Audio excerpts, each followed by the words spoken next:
Why wait to manage your weight? Honestly, people, as a 35-year plus fitness professional, a CEC provider, I've written books, I've just been on the scene a really long time. I would like to tell you a couple of really important things. Number one, diets don't work. If they did, nobody would be overweight. And the reason why that's true is because people think diets mean eating different, unique, restrictive, that kind of thing. And the word diet simply means how you eat. How you eat is your diet, for better or for worse. And that's the word diet. And then it's really important for you to understand that a lot of the yo-yo of weight gain and loss, besides the fact that diets definitely wreak havoc on your metabolism, is that counting points and steps and calories is just so hard on your self-esteem. Now, I will I will say that for some people, counting points, counting calories, counting steps, that kind of thing worked for them. But I'm talking to those of you who have tried that, been there, done that, and ended up with back at the same weight or even heavier after the fact. And the reason why those don't work for you is because they make you focus externally, not internally, on why you want to be happier and why you want to be healthier. And you think that if you just do these things because it's worked for other people, because you've seen the testimonials and you've watched the infomercials, or whatever, right? Whatever brought you there. And so I'm really here to tell you that 10,000 steps a day is pretty darn hard for the average person. It's not impossible, but what happens is when you fall short or when you look on the scale and you're like, oh, I've been trying so hard and look, I haven't lost any weight, then you're just like, forget it, and you have something terrible. That's really damaging to the whole week that you worked on, eating better and healthier and drinking more water and all those things that you believe are good for you. And so you same thing with steps, like why bother? I can't hit that goal. So why bother? It's not encouraging, let's put it that way. So there are other ways to get happier and healthier and keep the weight off permanently. I love my threes. So today we're going to dive into my top three fun tips or from this book, Chocolate Cake for the Thighs. It, I wrote this book in 2006 and I self-published it and it's still selling.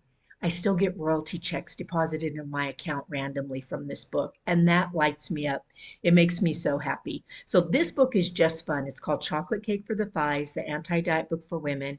And then at the bottom, 101 fun and helpful health and fitness tips. Okay, number one,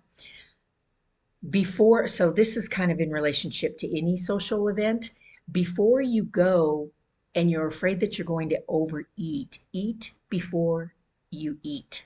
And I know that might sound funny, eat before you eat, but what it means is ideally you already have stuff prepped to go in your fridge. So you have whatever you like, carrot sticks, cheese sticks, whatever little nibbly snacky things that you like. And so before you head out to this place where that you're probably going to overeat, have some healthy snacks right before you leave the door. And what that does is it helps your metabolism. Number one, you won't be as hungry by the time you get there. Secondly, it begins the digestive process so you will feel full sooner. And it ideally will be easier for you to stop eating because you're full. Okay, so eat before you eat is tip number one. Number two is never sit down with an entire bag or box or carton of anything.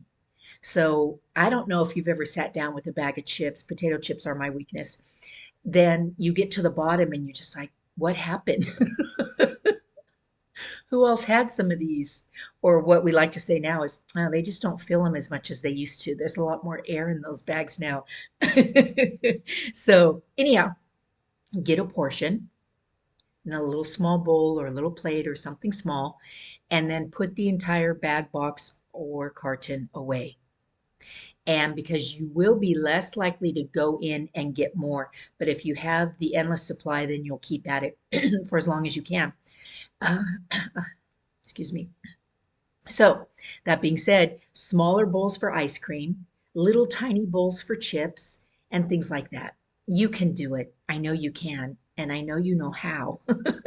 Now you're just going to start doing it. All right. And number three, choose between alcohol and dessert when at social functions or dining out or events. Okay, because they're both loaded with sugar, and sugar is glucose, and unburned, unused glucose then gets stored as fat in a nutshell. And so maybe you don't want to choose between alcohol and dessert. I get it. And so the subset B part of that would be to make sure that you share your dessert or that you just have one bite. Like I was just out salsa dancing the other night, and there were two birthday parties at that event, at that club. And so there were two types of cake that everybody was getting served, right? So my good friend and I shared both of them. So we probably still had a little over half a cake, half a piece. But what I'm telling you is it could have been easy to have two full slices of cake on top of earlier having had a glass of wine or a margarita. Now, as a joke, but for real people, if you share your dessert with a man, you will get less than half. So it's to your benefit to share with a man if possible. Okay, so eat before you eat. Never sit down with an entire box, bag, or carton of anything, and choose between alcohol and dessert when going out. And if you don't have the willpower, then make sure you only have one glass of alcohol, and then make sure that you're sharing that dessert, and especially with a man. Okay. And so, if you're eating less, people might go, "Oh, you didn't like it?" And you can kid around seriously, and you go, "No, actually, I recently found out since I've been an adult that I'm allergic to whatever this like potato cheese, meal or whatever." And they go, "Oh, really?" And you go, "Yeah, when I have it, my thighs and my belly get all puffy." Anyhow, okay, I digress.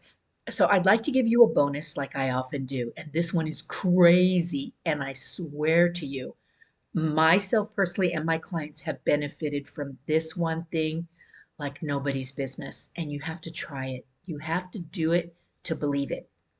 And I'm putting out a 10-day challenge that you will do this a minimum of once a day, regardless of if you shower or lotion up.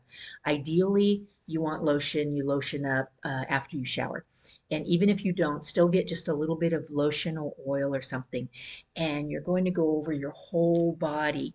And in the mirror, ideally go perky and firm, perky and firm.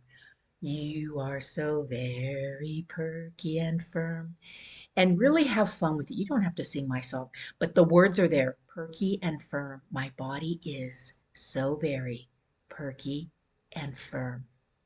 And watch it happen. It's going to be funny at first. You're going to be laughing. And then pretty soon you'll be a believer because you'll start seeing what's happening. All right. So I would like to remind you that this is the time of the year when I offer my empathy way, and that's where I am holding your hand. You're not alone on this journey.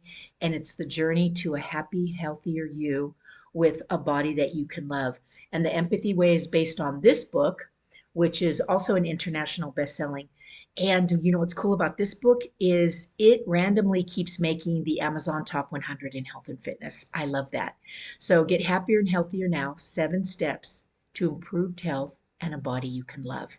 That's the Empathy Way. So all you need to do, the link's in my bio. Let's chat. Let's get started.